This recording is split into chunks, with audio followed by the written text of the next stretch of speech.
Hello guys, we are on question 2, 2.1. They say solve for x, okay? We are given the first one there, okay? Let's try it. 2.1.1 there. We start with 2.1.1, okay? We are on 2.1.1, okay? On 2.1.1 we are given x into x minus 1 equals to 20 there, okay? We are given that equation and we are told that we must solve for x, okay? Here we're going to start with the distributing the x here in the bracket, okay? X is going to multiply x and gives us x squared, okay? X and x the same base, then we write one base, then add the exponents, okay? Then x multiplying the negative one, that gives us negative x, okay? Then we take this 20 to the other side. This positive when it goes to the other side becomes negative. Then we are having it like that, okay? Now we are having a quadratic equation like that, okay? We are having equation of the second degree there, okay? Then we are forced to factorize, okay? Because here we are having x, we are having x. Here we are not having x, okay? We are not having a common factor. Then we must have a binomial multiply another binomial, okay? Then whatever is going to sit here and there should give us x squared, okay? Then we must have x and x, okay? Now we must have factors of 20, okay? Those factors whereby when you multiply them they give us 20. When you add or subtract them they give us what? 1, okay? Or minus 1. Actually we are having 1 there, okay? Then we need to recall about the factors of 20 there, okay? Factors of 20 we are having 1, we are even having 2 there, okay? Then we can have 4, we can have 5, we can have 10, even 20 itself, okay? We can have it like that, okay? Yes. Then this ones, when we multiply them, they give you what? They give us 20, okay? But 20 minus 1 doesn't give us negative 1 there, okay? Then we can use 20 and 1, okay? Then this one's also 2 multiplied by 10, they give us 20, okay? But 10 minus 2 it doesn't give us 1.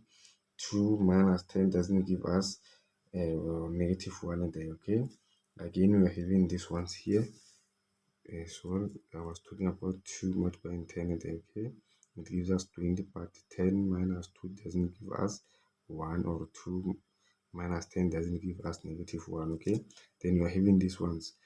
4 multiplying 5, it gives us 20. Then 5 subtracting the 4, it gives us 1. Then it means these are the perfect factors that we can use, okay? Then we're going to use 4 and 5 there, okay? Then we're going to use 4 and 5 there. Then here we're going to have 5, here we're going to have 4, okay? Like I said, you check which one is greater here, okay? Here we are having 5 being greater than 4, okay? Then the greater one should take it at the sign of the middle term there. The middle term is this one, the sign is negative. Then here we must have negative, that side we must have positive, okay? Then now we are good to go, okay? Negative 5 multiplying positive 4, it gives us negative 20. Negative 5 plus 4 gives us negative 1. Then we are fine, okay? Now we are having two binomials multiplying and we are having 0 there. Then we can use the zero floor, because the zero floor says if here we are having two things multiplying each other and they're equal to 0, one of them or both of them, they should be equals to 0. Then in this case we're going to say the first bracket, we're going to say x minus 5 equals to 0, or x plus 4 should be equal to 0. We are having it like that, okay? Here we should have minus here, like that, okay? Then here we're going to deal with the negative 5. We're going to take it to the other side. We're going to have xs 5 or xs negative 4, okay? Then with this type of equation we must prove, okay? We set 5, x is 5. Then we come here on our original equation where we see x, we substitute the 5. Then we see if we get 20 there, okay? We're going to say 5 Okay, 5 into 5 minus 1, okay, we get 20. And indeed, there we are told that equals to 20, okay. Then we must substitute the negative 4 there. Then we go here, we substitute minus 4. And we come again here, we substitute minus 4. We see what we get. Indeed, we get 20. Then it means we are good to go, okay. Then it means we are good to go. Yeah, then let's go to 2.1.2 there, okay. Then we are having 2.1.2 there as 3x subtracting 2 over 2 being equal to x plus 1 there, okay. Then here we are having fraction there, okay. Then here we divide everything by 1, then we cross multiply, okay. Then this whole thing is going to multiply 1, then it gives us the same thing. Then this 2 is going to multiply everything there, okay. We are having the equal sign. Then we're going to have 2 into x plus 1. We're having it like that, okay.